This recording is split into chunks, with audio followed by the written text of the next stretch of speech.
Hey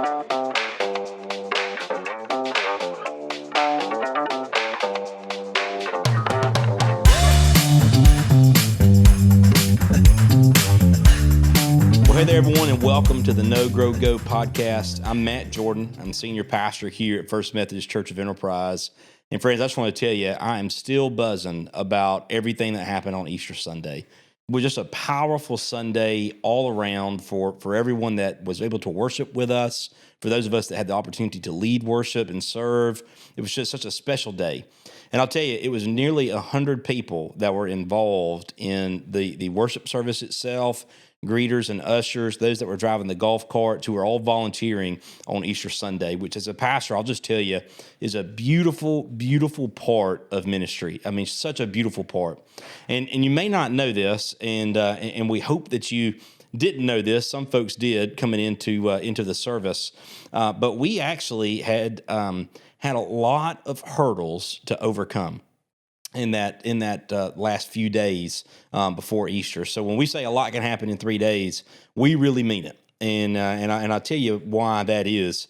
On Friday night, well, let me back up. On Thursday, Scott Childress and I and Abby Bradley, our worship leader, and Chris, who works at the Baker Center, we were there running wires, setting the stage, figuring out where monitors needed to go, and all those things to hopefully make for a great rehearsal on Saturday. Well, Friday night, we get a call that there's power issues. So we pushed rehearsal back an hour, and everybody coming into a new place. And if you've never spoken at one venue or have worshiped or done anything in one space and then go to a brand new space, there's always a challenge, right? We knew that coming in. We use in-ear monitors in the contemporary service. They use floor monitors.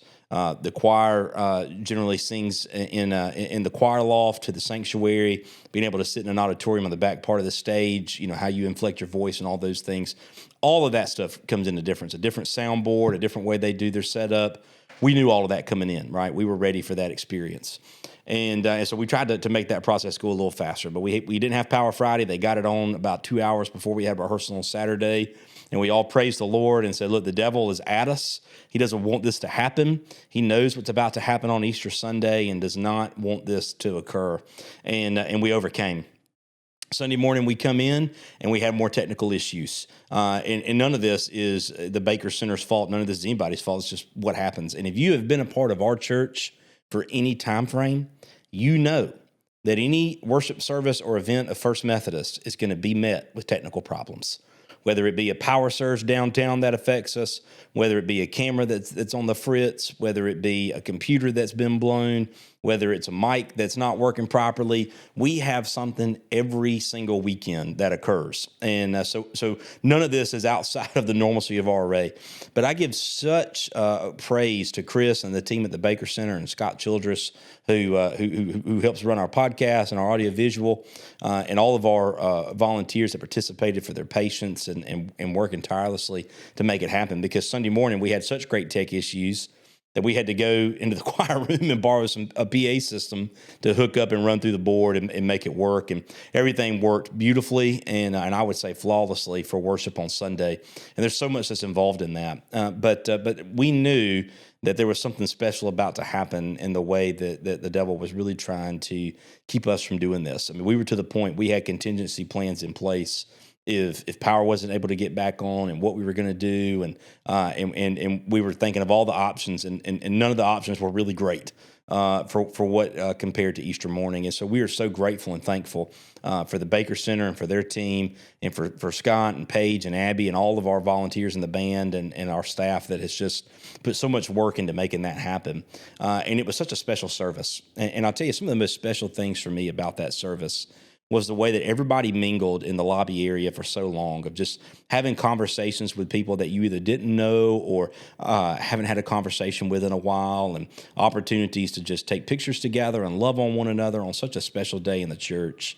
And the reason that's important is oftentimes in our church, we have contemporary service, we have traditional service, we have Sunday school. Sometimes those Sunday school classes intermingle between the services, but very few times in the year are we able to worship together as one church in the entirety of one congregation in one space. Founders Day, we did it that way this past year, and man, was it special. And it was special to do it that way in the sanctuary on Founders Day. But I'm telling you, friends, there's a good chance we may have to do that in the fellowship hall and do lunch in the gym this next year, because we added as many chairs as we could in the sanctuary and just about filled it up at Founders Day last year. So we're really excited for all the ways that God is growing our church and using us in the community, all for His glory. It is all for Him. And every one of our staff and our volunteers would share the same. It's not about the name of our church. It's not about the ministry that we do. It's all about Christ.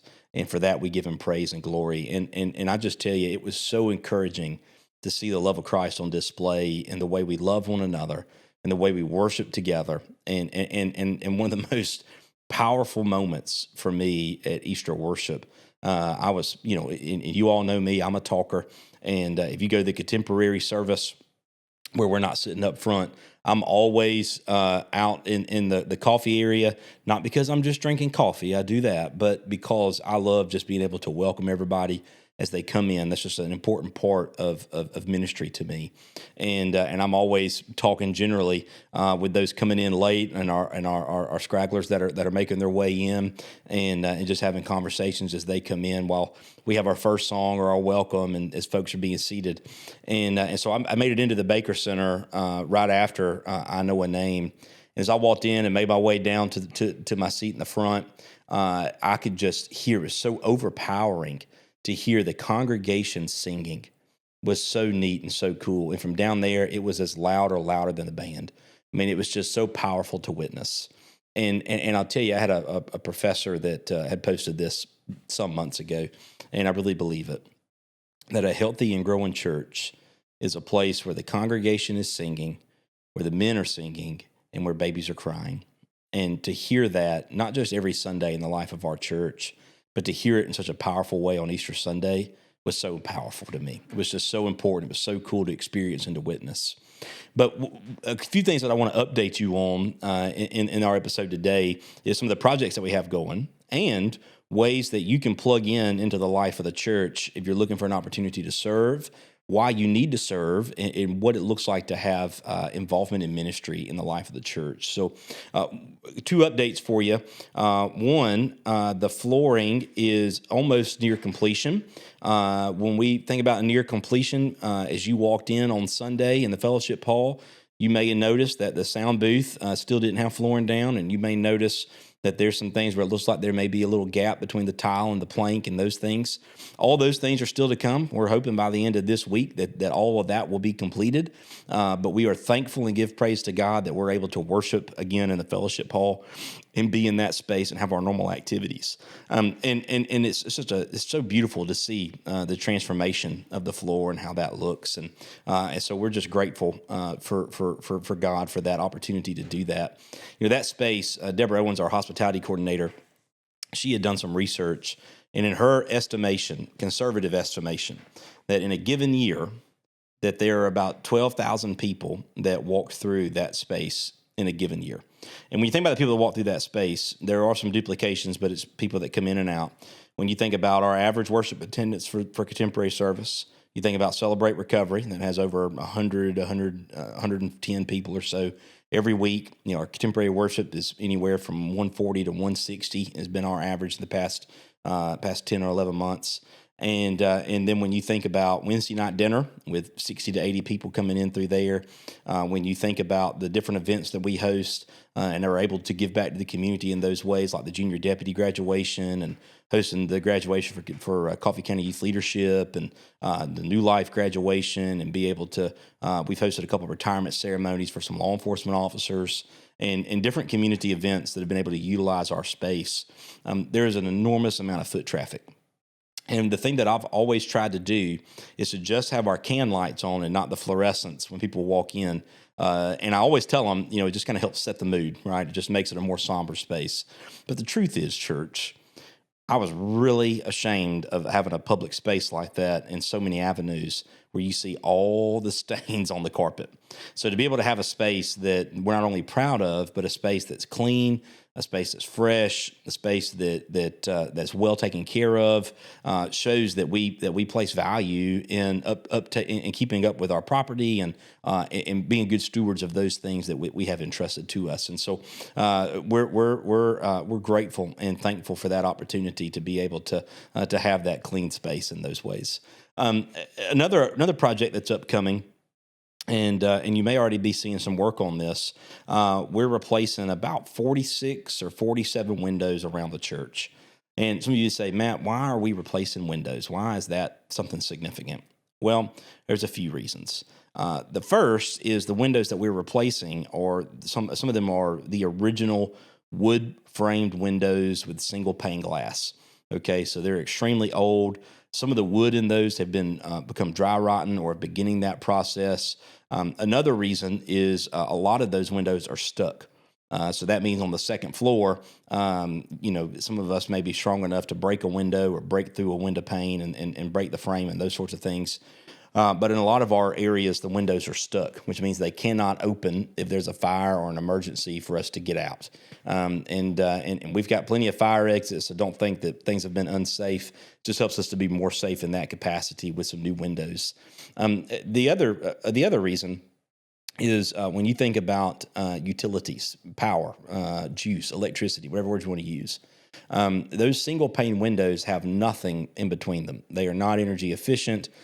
Drives the power bill sky high. There's a lot of activity in those spaces that require the air conditioners to operate and those sorts of things.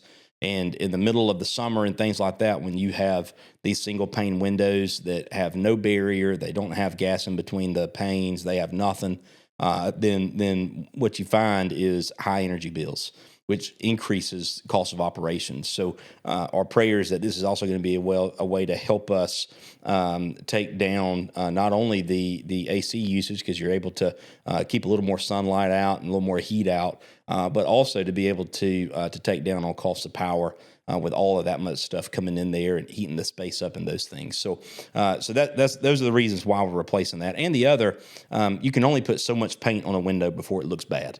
And we're not able, because of the wood frame, to be able to take that paint down without damaging the windows. And so again, we got 46, 47 windows somewhere around there that are getting replaced, and hopefully that project will not take very long. So the only thing that may deter for you is areas where you may walk during the day as they're working on replacing those. You may see a dumpster out here for a week or two as they're taking down those windows and replacing those things. So just be mindful of that as you walk around the campus when that project's ongoing, to just be mindful of where you're stepping and what to look out for and all those sorts of things. So again, we're hoping that project doesn't take very long. One of the main things that I want to talk about today is ministry. And when I say ministry, I'm not just talking about the ministry of the staff and ministry of the church that we do, where folks just plug in and serve every once in a while and those things. But your ministry specifically, where you're serving in the life of the church. Because a healthy church, an active church, has opportunities for people to serve and people that serve in those roles.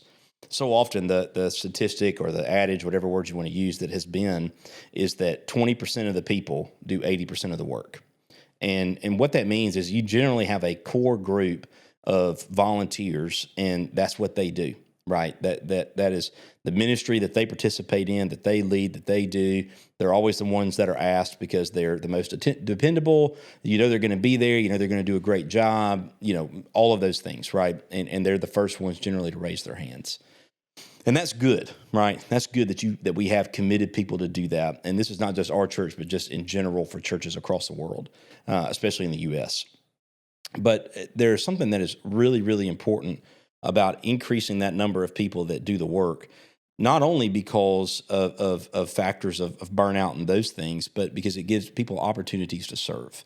And so when you think about 20% of the people doing 80% of the work, that puts a high risk of burnout on volunteers to feel like they have to deny time with their family, they have to deny time with their community. They've got to give up so much because no one else is willing to do what they do. And so they burn out quickly or burn out over time, or the excellence in which they do their ministry begins to dwindle because they just get tired, right? It's just what happens. It's just a process of attrition in the way that these people can commit so much time, and then over time they just burn out. They get tired. It's not fun. It's not worshipful. We see the same thing in pastoral ministry with pastors and other church leaders over time, in the ways they don't care for themselves and set boundaries and those things. They just get tired and burn out. And that's not healthy, right? That's not a healthy church model.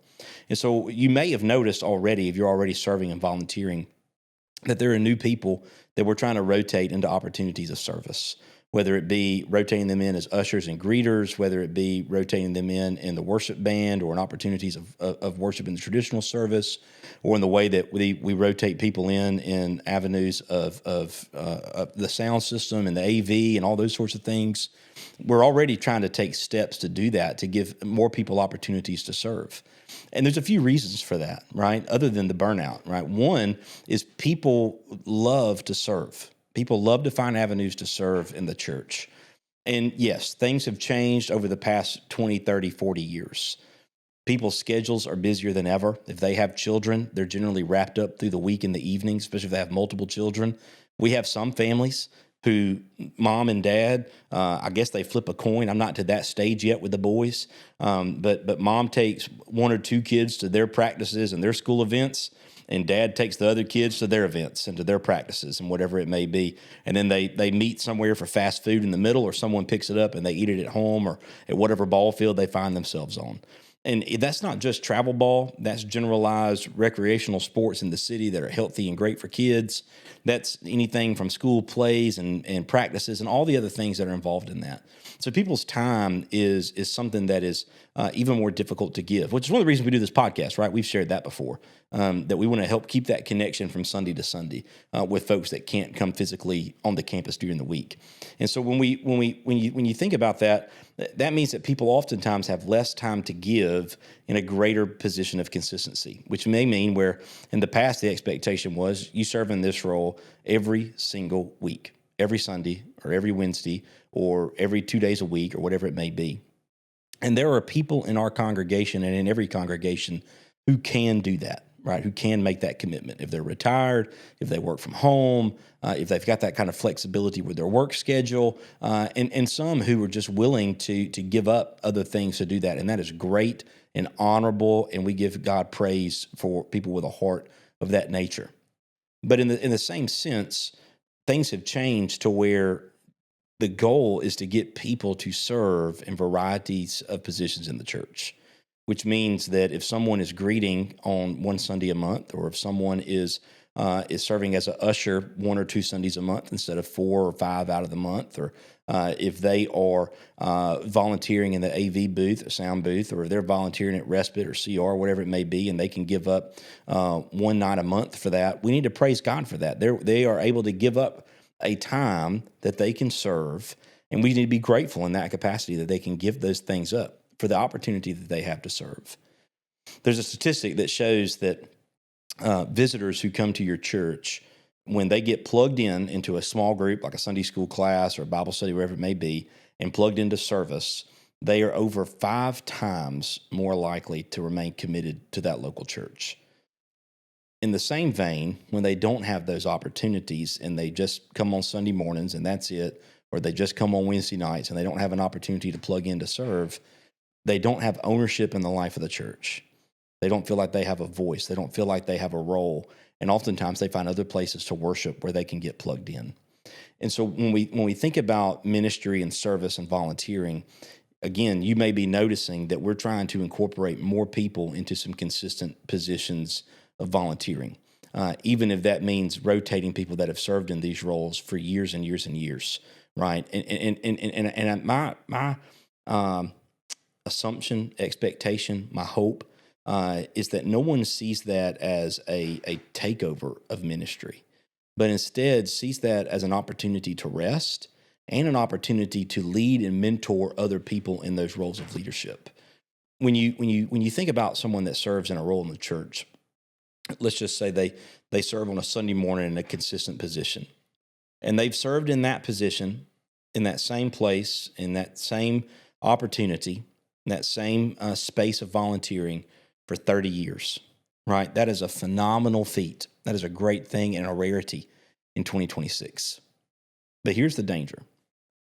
If they've served in that role and no one else has had an opportunity to serve in that role, or no one else has had an opportunity to lead in that role, or no one else has had an opportunity to step in and learn in that role, then when that person dies, moves, leaves the church, whatever it may be, who's going to take their spot? Who's going to step into that role to where there's no hiccups, to where that position of service can continue in the same excellent way? Because if we're not thinking in that capacity, then what happens when tragedy strikes, or when someone has to move, or someone has to decommit from some things to take care of aging parents, or to take care of a spouse, or whatever it may be? You don't have someone that has been raised up or trained in that capacity. And so you find yourself in a position as the church where now no one is trained up to be serving in that role. And so that's the other side. If you are a person who serves in a role in the church and has served in that role for years and years and years, we are grateful and thankful. And you should be applauded for that service. But you need to be considering who you're training and leading, because then you can multiply the effect of your ministry. You can multiply the gift of your service to the church. That's one of the things in our commitment vow that we make, right, of giving of our time and our service as a part of our worship.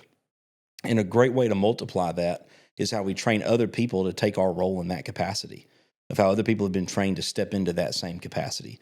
Whether it be, if you're an usher or a greeter, having someone that you think would be a good fit for that, serve alongside you for some weeks, and then you give them the opportunity to do it while you sit in the congregation, or whatever it may be, to be able to train them so they learn those things.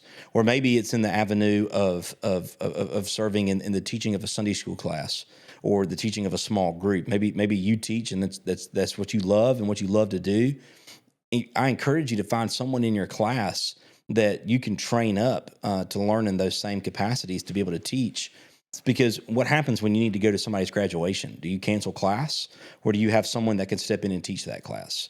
What happens if you need to take a step back and have to go home after service to attend to your family, or to do something if you've got a change in business and have more responsibility and you have to give less time to the church?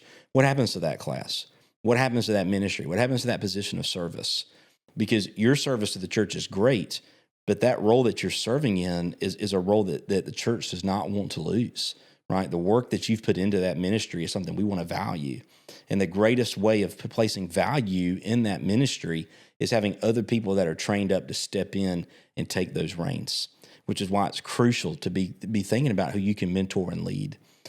On the other side of that, when you think about where you can plug in and where and if you should plug in, my answer is yes. You should find an avenue to plug in into the life of the church. We try to make that easy.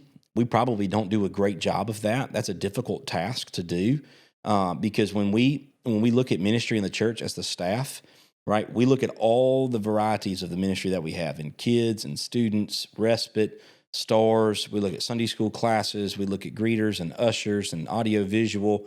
We look at all of these things. And when someone says, "Hey, I'd like to plug in and serve," we say, "Okay, well, where would you think you'd like to plug in?" And generally we're met with, "Well, what opportunities are there?" And so we lay out a list of 50 different opportunities for someone to plug in. And that can be overwhelming, right? That can be an overwhelming thing to look at, to say, "My goodness, well, I don't know where I plug in." So it helps you and it helps us for you to pray and to discern what gifts you have and what spiritual gifts you possess that you can utilize in service to the church, because your ministry in the life of this church is crucial, right? The role of our staff, I want you to hear me clearly on this. The role of our staff is to equip the saints for the work of ministry. Okay, that's the role of the staff of the church. That's the role of church leadership. That's the role of elders. That's the role of deacons. That's the role of bishops. That's the role of pastors. When you read through Paul's letters and the roles of these pastoral and leadership offices that are in the church, it is to equip the saints for the work of ministry. You, friends, are the saints, the holy people. right? That is the Greek translation that is often connected to the saints is the holy people. It's not some type of position that you meet within the church and become a saint, and in any of those capacities. There are church traditions that do that, but from the biblical basis at its core, the saints are the holy people, right? The people of God. And so that's why Peter says that we're a living priesthood, right? That we serve in that capacity as the holy people of God. And so when we think about equipping the saints for the work of ministry, that is what our goal is to equip and provide opportunities for you to serve in avenues of ministry. And so when you think about your life experience, your skills, the things you're passionate about, those sorts of things, it's important to know what those things are so we can help you get plugged into the best spot and be able to be plugged into a spot that you will enjoy, or that we feel like you could provide great asset to that ministry and serve in those roles. And it's important that we do that well. And I'll tell you a story. I read this in an article not long ago. Actually, it's many years ago that I read it. There was a gentleman that was attending the church and wanted to commit to serve, right? Wanted to serve in the life of the church. And he said, I would love to be a part of the parking lot ministry. And this was a substantial sized church. And I would argue that our church could probably have a parking lot ministry when you think about how spaced out our parking is from the doors and those sorts of things. But their role, right, is to go around, greet people at the car, greet people in the parking lot, welcome them in, maybe help stop traffic, or opportunities where, in some campuses that are large enough, like we did at the Baker Center with golf carts going around to help people get to the doors, maybe meeting them at the car with an umbrella, those sorts of things, right? You're really a greeter in the parking lot just to help people feel welcomed as they come in. So he gets in there, gets to serving, and after a few weeks, they start receiving complaints about this gentleman. And so they call him in and talk to him and say, hey, we're getting complaints that you're not very friendly, that, that they don't really feel welcome. They feel like they've irritated you, that you're irritable, and all these sorts of things. And the guy confesses and says, well, I don't really like people. I have a hard time talking to people. I don't have a great personality, and I just really have a hard time talking to folks. I'm really more of a behind-the-scenes guy. And the staff just kind of has a shock and awe moment where they're like, how did we miss that, and why didn't you tell us? And his answer was, well, I knew you needed volunteers in that space, and I thought maybe this would help me love people more, and I was wrong. And it's an example of being able to not just have a warm body serving in a space, but to be able to plug them into the best space. So they were able to get him behind the scenes in the audio visual and in the men's ministry, where he was serving behind the scenes, and not only did he find it more enjoyable to serve, but he was growing in Christ in the capacity of his service. And the story means for us that there used to be an old adage. I'll go off on a rabbit trail here. There used to be an old adage that when you think about volunteering in the church, you just need a warm body to put somewhere. And that's not healthy. That's not good for you. That's not a good way to do ministry in the local church. It doesn't bring God glory. Now, there's opportunities and times where you have people that may be hesitant to serve in a capacity, and you plug them in and they get involved and realize, man, I just absolutely love this. This is just wonderful and great. But most of the time, if you plug people into the wrong space, or a space where they don't feel that they really are passionate about or enjoy, then again, they find themselves in a position where they think, maybe serving in the church is not for me. And the Bible gives us a clear command that serving in the church is for everybody, right? But you need to serve in a place where you can utilize the gifts that the Spirit has given you. So my encouragement to you, if you're looking for a place to serve in the life of the church, pray to the Father to give you discernment through the Spirit of what gifts you have and how you can utilize them. And when you think about the gifts that you have, some of those things, if you're a technical person in the capacity of you like to figure out problems, you like to work on things, you like a good challenge, and you just don't know where that fits in the life of the church. Well, the AV team, that's a great opportunity. We have a challenge every Sunday. being able to serve in a capacity where we have opportunities of service projects around the community or in the church where it's a lot of hands-on type of things, or where we on occasion we get a call from a member or someone in the community that needs a wheelchair ramp or something like that. We have a couple of those that are metal that we just take and put in at people's houses. But if there's an opportunity for that, that may be a great place for you to serve. If you're someone that says, look, I love people and I love to connect, but I don't like being able to just be in front of people. I'd rather just be in a room and welcome folks in that type of space and work closely hand on hand with them. Well, respite care is a great opportunity for that.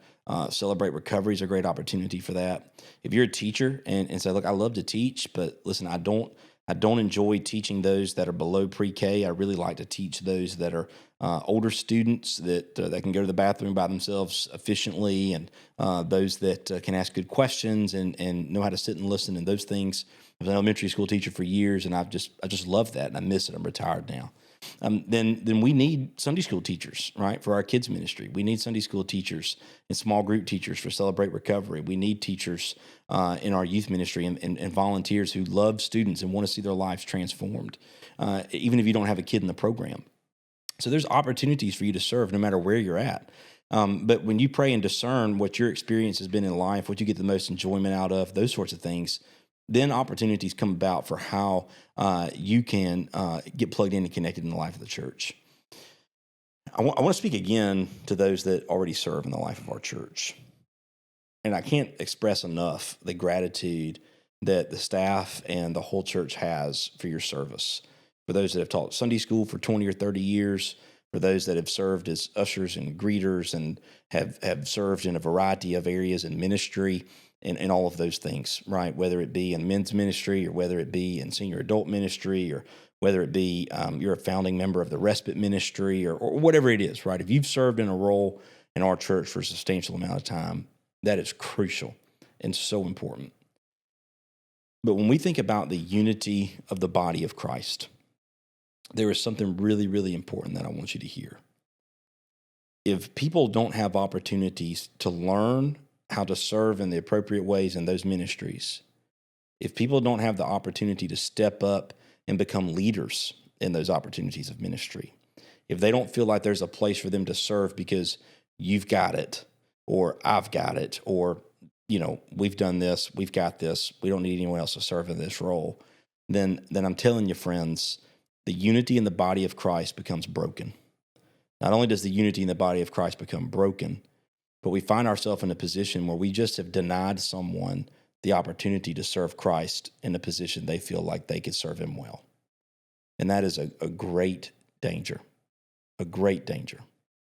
It's something that I've learned the hard way in my years of ministry because I'm an independent person. And the staff will tell you this. They get on to me all the time. Matt, we made this suggestion not for you to do it, but for us to help you, or for us to find a way to do this or to help this process.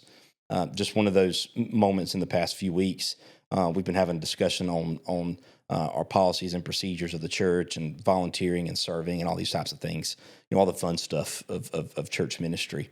And one of the things I said, if you've got someone that's brought a complaint to you, here's our process, and you can come and talk to me or just let them have a conversation with me.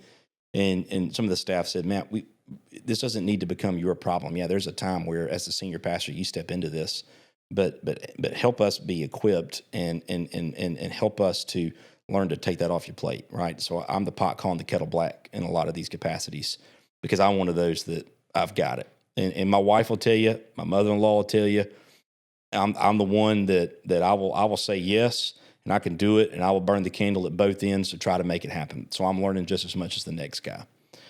But delegation is not only an effective way of leadership, but it's an effective way of people growing in the opportunities that they serve in the church. And it makes for a healthier church, it makes for a healthier staff, and it makes for a healthier capacity of which we serve the Lord in the way that we can do that together. And yeah, that may mean that we have to change some things. And yeah, that may mean that some of us have to take a step back and watch other people step into those roles to serve. And sometimes that's hard. Sometimes that is a difficult task. It's difficult for me in a lot of ways where, in the past I've done it all and can step in and do this, but it's better for someone else to step in that role and do those things. It's better for someone else to have an opportunity to serve in the service or an opportunity to lead a ministry and those sorts of things. And it may be difficult, but it's crucially important that we find those avenues to get more people involved in opportunities of service and more opportunities for people to get plugged in. And they may do things ways that we would not. And that's hard, right? When you ask someone to do something and they turn around and do it a whole nother way.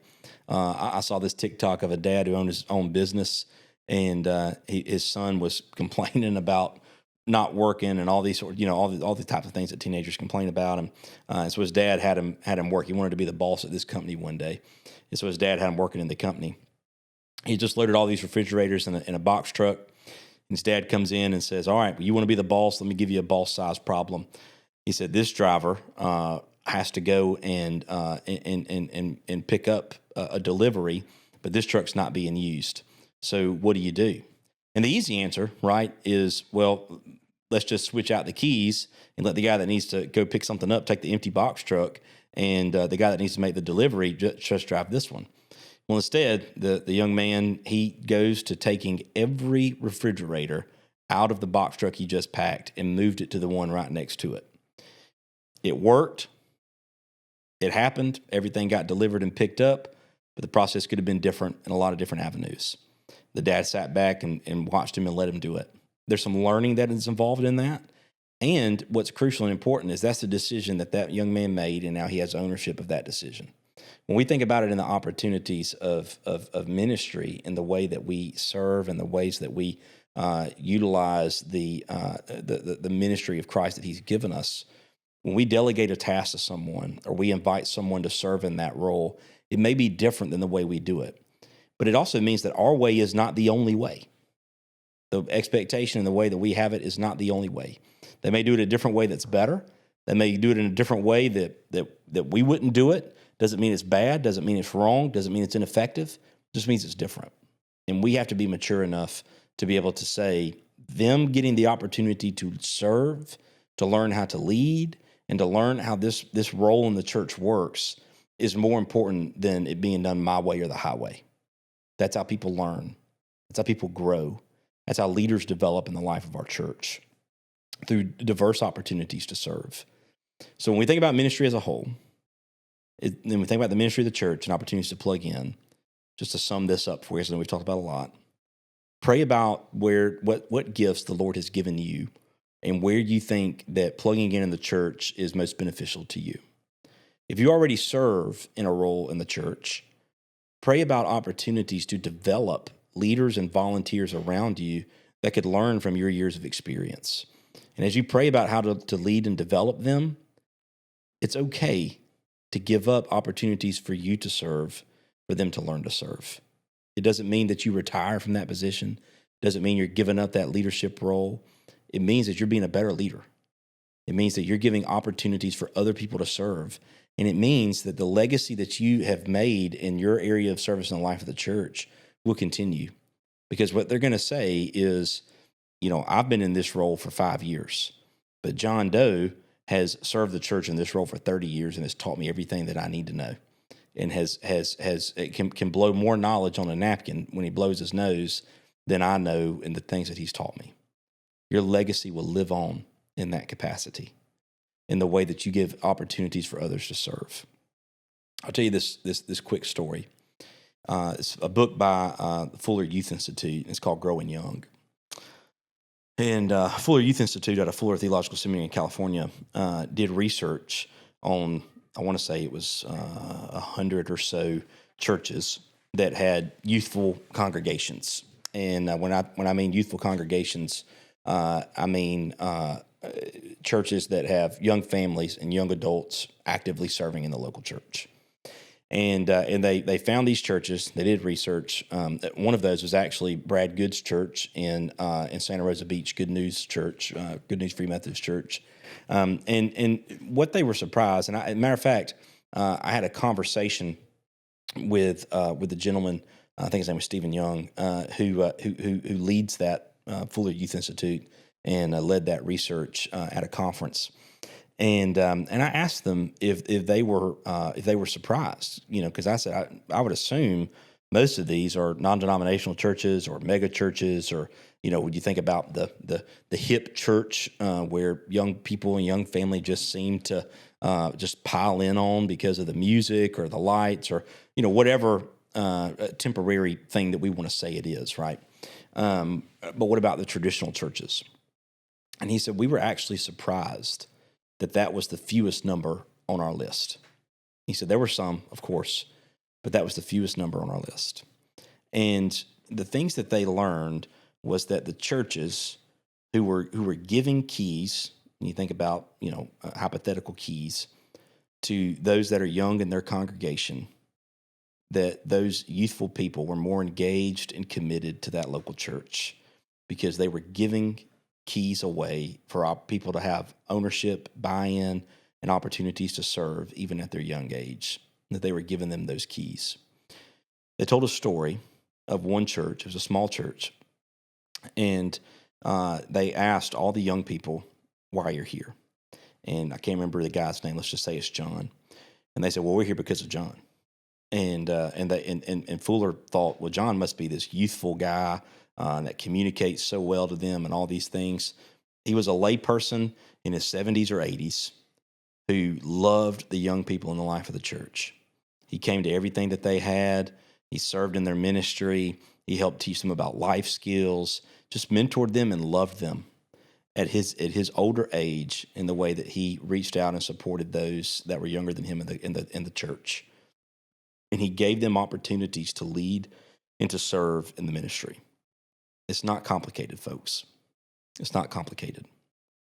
We have to find ways, not just in the way that we would like to grow young and grow in our congregation and those things, but growing in our hearts of service to the Lord, growing in opportunities for multiple generations and people to plug in and serve. It's not complicated. We have to be willing to give things away and to give opportunities for others to serve in the roles that we've served in.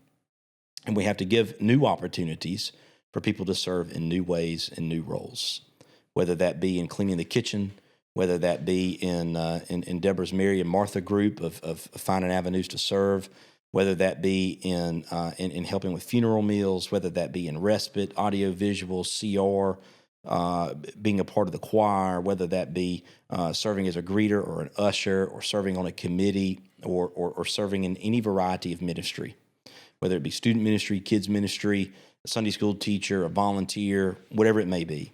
We have to be willing to give opportunities for people to plug in and be able to give up the opportunities that we currently serve in so that people can step into those roles and learn from you and learn from us in those ways.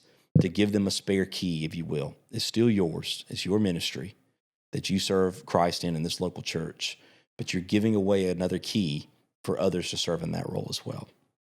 You may remember the moment that your mom or dad tossed you the car keys when you first got your permit or your driver's license.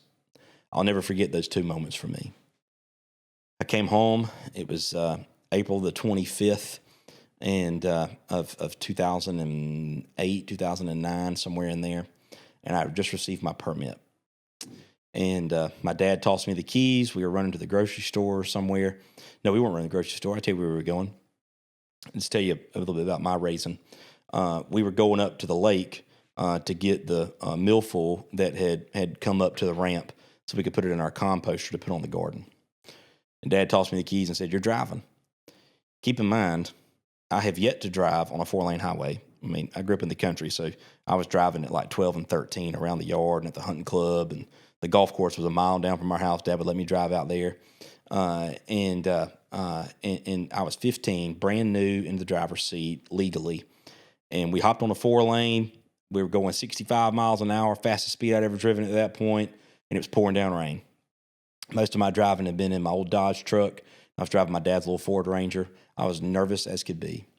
But when he tossed me those keys, there was something so empowering in that moment that I have an opportunity to sit in the seat.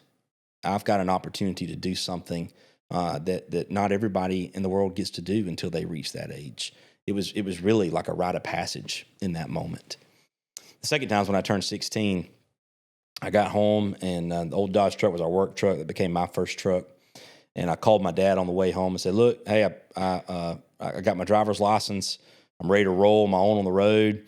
And he said, all right. He said, look, I'm going to be home in an hour and a half from work. I want you to go find me 2 roads in Arab, Alabama I've never been on. Well, if you've ever been to Arab, Alabama, that's a small place. But I took it as a great challenge. I hopped in that truck. I turned on Drive by Alan Jackson, and I was rocking and rolling. Man, I felt so important. I felt empowered. I felt like someone believed in me. I felt like another rite of passage that I've been able to step into this role. And when we think about giving people opportunities to serve, we need to think about it in that capacity. You invite someone to come and learn alongside you. That's like giving that person with a permit a set of keys and saying, all right, take me around. Show me what you're doing. You can still give instruction. Hey, you need to be a little easier on the brakes. Don't stab the brakes going down the hill. Don't make sure to turn your blinkers on. Hey, you did great on that turn, but remember, this has a wide wheelbase. You got to turn it a little wider than this. You can give them instruction along the way. And then there's that beautiful opportunity to say, hey, look, I'm going to sit in the pew. It's all up to you. You do this. Or, hey, I'm going to go get a biscuit. You're going to lead this group today. You've got this. You can do this. And giving them those opportunities will empower them. It'll empower you as a leader. And it'll empower you that serve in that capacity, that there's now ownership in the ministry, that there's value in that capacity, and you're utilizing the gifts that Christ has given you to serve the church well. So when we think about all the opportunities to serve in the life of the church, friends, there is much of a blessing in the ability and opportunity to serve as there is in training other people to serve in the roles we currently serve within.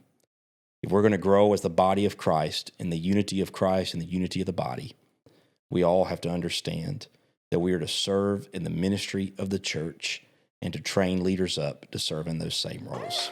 May God continue to bless us as a congregation and continue to bless you in this week. In the name of the Father, Son, and the Holy Spirit, amen.